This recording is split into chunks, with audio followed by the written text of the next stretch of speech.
Hey, how are you? I'm Chris Robin, aka at Detroit Beastie, here with Team Rise or Fall to run you through a few bottom of the barrel plays I'm very much looking forward to on Sunday in week 2.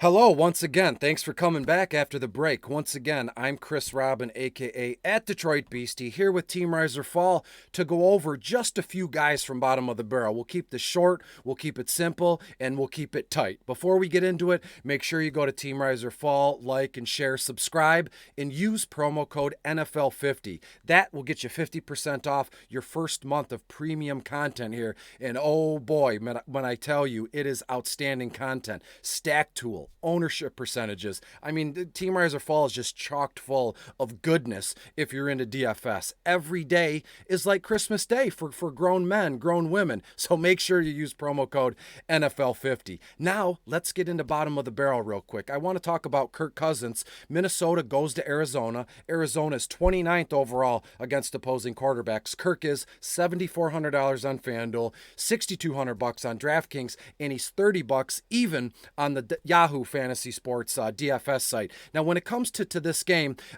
Arizona is very good, right? I'm going to spin the negative into a positive for you Vikings fans. #Skull. Arizona they've led the league and not led the league, but they've been in the top 3 or 5 the last few seasons in terms of pace of play, meaning they will score, they will put up points, but they'll do it quick, giving Minnesota and Kirk Cousins a lot of room to kind of move around it and do what they need to do. With Kirk Cousins, the passing game will trickle down to Adam Thielen, Justin Jefferson, and honestly, I love Tyler Conklin this weekend too at tight end for Minnesota. I think this kid finds the end zone. And really quick, Tyler Conklin is $5,000 on FanDuel, only $3,200 on DraftKings. So how crazy would it be to get a Kirk Cousins, Tyler Conklin stack in week 2? Oh, well, let's see what we get from it. It's only $1 or $2, right? When you look at the running backs, I love Nyheim Hines this weekend. Indianapolis Colts host the Los Angeles Rams. Matthew Stafford-led Rams here. Hines is $5,100 on FanDuel, $4,700 on DraftKings, and he's $14 on the Yahoo DFS site. Now, when it comes to Nyheim Hines, we all know Jonathan Taylor is the man in town. He is their lead back, but I'm telling you, I think the Rams just drubbed the Colts at home this weekend in Indianapolis. Whereas in the Colts and Carson Wentz, they're going to be playing from behind. They're going to be throwing a lot. So in turn, Nyheim Hines is going to see a ton of work. He's going to be on the field so much. I could see Nyheim Hines, not kidding, seeing 8 to 10 targets in this one, catching 6 or 7 of those for 75 to 80 yards and finding the end zone. So to me, Nyheim Hines at $5,100 on FanDuel and $4,700 on DraftKings is just too good to be true. Let's go down the list. James White has struck a chord with me this week. James White, the New England Patriots, they go to the Jets. The Jets are 20th overall against opposing running backs. Jay White, $4,800 on FanDuel, $4,600 on DraftKings, and he's $16 on Yahoo. Now, when it comes to the New England Patriots running backs, we never know what Bill Belichick is thinking. One week it's Damian Harris. He fumbles the ball. Who's the next guy up? Ramondre Stevenson.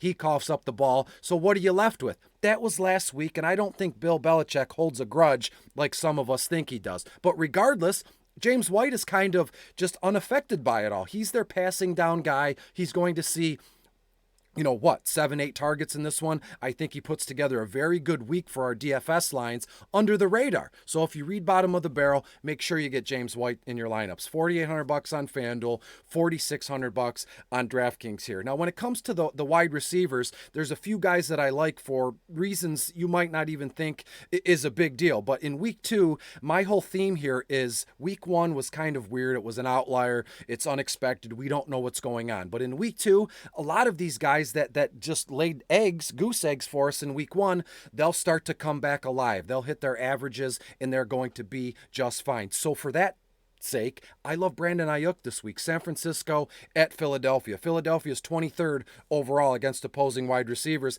Ayuk is $5,900 on FanDuel, $5,500 on DraftKings, and $18 on the Yahoo DFS app. Now, when it comes to Ayuk, after the debacle in Detroit in terms of not seeing much work, not doing anything, a lot of reports came out that said Ayuk is still learning how to be a professional wide receiver. It's all garbage. It's just all coach speak. Brandon Ayuk is still working out the kinks. He's a young kid and he's a stud. So pay no mind to Ayuk, laying up goose eggs in week 1. Ayuk will be fine here this week in Philadelphia. Mike Williams, another guy we need to pay attention to. Chargers host the Dallas Cowboys. Cowboys are 21st overall against opposing wide receivers.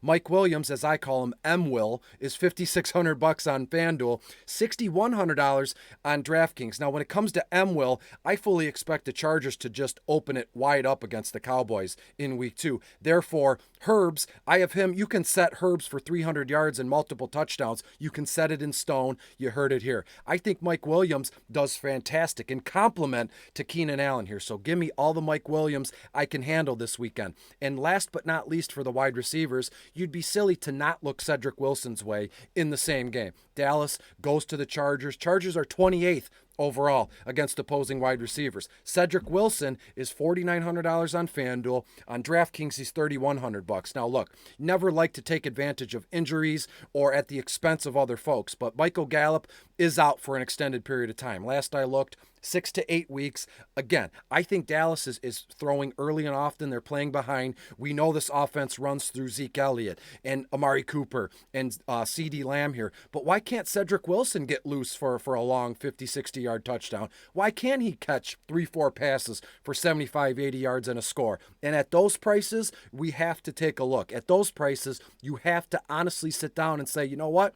Cedric Wilson might be worth a roster spot in my DFS lines this weekend. So before we get out of here, I just want to say thank you. You guys are loving the videos. Everybody's, enjoying it. We're all chatting. We're all talking. We're all sharing our info and our little secrets and tips and tricks here. So I can't thank you enough. Make sure you go to Team Rise or Fall, like and share, subscribe, and use promo code NFL50. It's right there on the screen. NFL50 promo code. You get 50% off. Can't beat it. So until next time, thanks so much and enjoy the weekend and enjoy week 2. Bye.